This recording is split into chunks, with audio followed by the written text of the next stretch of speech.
Sebelumnya, Assalamualaikum warahmatullahi wabarakatuh. Perkenalkan, nama saya Ilham Wijayargatama dengan NIM 62114200093. Di sini saya akan menjelaskan tentang materi yang saya dapatkan, yaitu tentang motivasi belajar. Yang pertama yaitu adalah latar belakang. Pendidikan dan pengajaran adalah suatu proses yang sadar tujuan. Tujuan dapat diartikan sebagai suatu usaha untuk memberikan rumusan hasil yang diharapkan peserta didik setelah melaksanakan pengalaman belajar. Tercapai tidaknya tujuan pengajaran salah satunya adalah terlihat dari prestasi belajar yang diraih peserta didik. Dengan prestasi yang tinggi, para peserta didik mempunyai indikasi berpengetahuan yang baik. Salah satu faktor yang mempengaruhi peserta didik adalah motivasi. Dengan adanya motivasi, peserta didik akan belajar lebih keras, ulet, tekun, dan memiliki konsentrasi penuh dalam proses belajar pembelajaran. Dorongan motivasi dalam belajar merupakan salah satu hal yang perlu dibangkitkan dalam upaya pembelajaran di sekolah.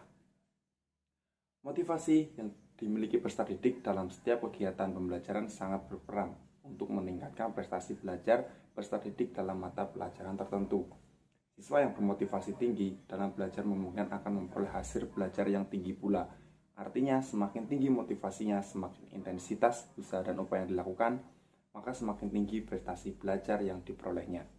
Oleh karena itu dalam proses pengajaran sangat diperlukan adanya motivasi. Hal inilah yang melatar belakangi disusunnya makalah mengenai motivasi belajar ini. Untuk yang selanjutnya, kita langsung masuk ke rumusan masalah. Yang pertama, apa sih yang dimaksud dengan motivasi? Yang kedua, apa saja prinsip motivasi belajar? Dan yang ketiga, bagaimana upaya meningkatkan motivasi belajar siswa? Tujuan dibentuknya makalah ini yaitu yang pertama, untuk mendeskripsikan apa yang dimaksud dengan motivasi. Yang kedua, untuk mendeskripsikan apa saja prinsip motivasi belajar. Dan yang ketiga, untuk mendeskripsikan bagaimana upaya meningkatkan motivasi belajar siswa. Untuk yang selanjutnya, kita langsung masuk ke pengertian motivasi. Pada dasarnya, motivasi adalah suatu usaha yang disadari untuk menggerakkan atau mengarahkan menjaga tingkat laku seorang agar terdorong untuk bertindak melakukan sesuatu sehingga mencapai hasil atau tujuan tertentu.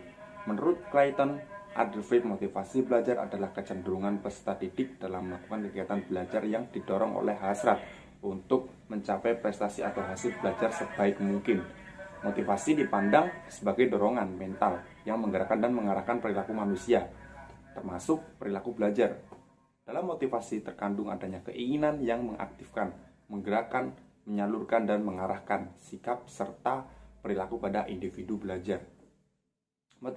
Motivasi belajar adalah proses yang memberi semangat belajar, arah, dan kegigihan perilaku. Artinya, perilaku yang termotivasi adalah perilaku yang penuh energi, terarah, dan bertahan. Winkel 1983 mendefinisikan bahwa motivasi belajar adalah keseluruhan daya penggerak di dalam diri peserta didik yang menimbulkan kegiatan serta memberi arah pada kegiatan belajar. Dari berbagai pengertian di atas, dapat diambil pengertian bahwa motivasi belajar adalah suatu dorongan atau daya penggerak dari diri individu yang memberikan arah dan semangat pada kegiatan belajar sehingga dapat mencapai tujuan yang dikehendaki. Jadi, peran motivasi bagi peserta didik dalam belajar sangat penting. Dengan adanya motivasi, akan meningkatkan, memperkuat, dan mengarahkan proses belajarnya sehingga kita akan diperoleh keefektifan dalam belajar. Yang selanjutnya yaitu prinsip motivasi belajar. Prinsip memiliki beberapa prinsip dasar dalam kegiatan pembelajaran.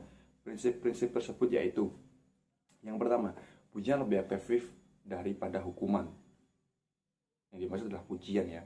Pemahaman yang jelas terhadap tujuan akan merangsang motivasi.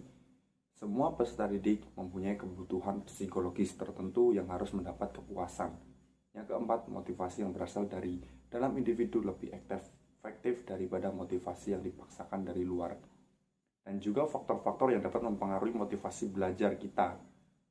Ini menurut pendapat dari Malcolm Gladwell. Faktor-faktor sendiri yaitu yang pertama, faktor dari guru, faktor dari orang tua, dan juga faktor dari lingkungan masyarakat atau lingkungan sekitar kita sendiri.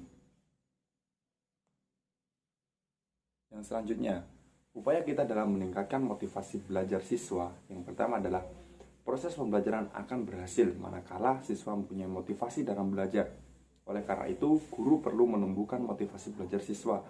Untuk memperoleh hasil belajar yang optimal, guru dituntut kreatif membangkitkan motivasi belajar siswa. Berikut ini ditemukan beberapa petunjuk untuk meningkatkan motivasi belajar siswa. Yang pertama, memperjelas tujuan yang ingin dicapai. Yang kedua, membangkitkan minat siswa. Yang ketiga, ciptakan suasana yang menyenangkan dalam pembelajaran. Dan yang keempat, menggunakan variasi metode penyajian yang menarik. Oke, kita sudah sampai ke akhir ya. Ini adalah penutup atau kesimpulan dari makalah yang sudah saya buat.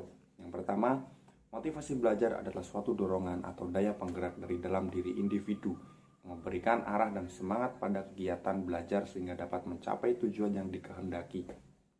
Dan yang kedua, motivasi memiliki beberapa prinsip dasar dalam kegiatan pembelajaran.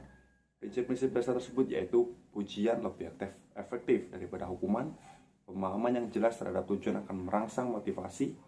Semua peserta didik mempunyai kebutuhan psikologis tertentu yang harus mendapat kepuasan. Motivasi yang berasal dari dalam individu lebih efektif daripada motivasi yang dipaksakan dari luar. Motivasi yang besar erat hubungannya dengan kreativitas peserta didik. Sekian presentasi dari saya. Apabila ada salah kata atau kesalahan saya tidak sengaja, mohon maaf yang sebesar-besarnya. Sekian, terima kasih. Wassalamualaikum warahmatullahi wabarakatuh.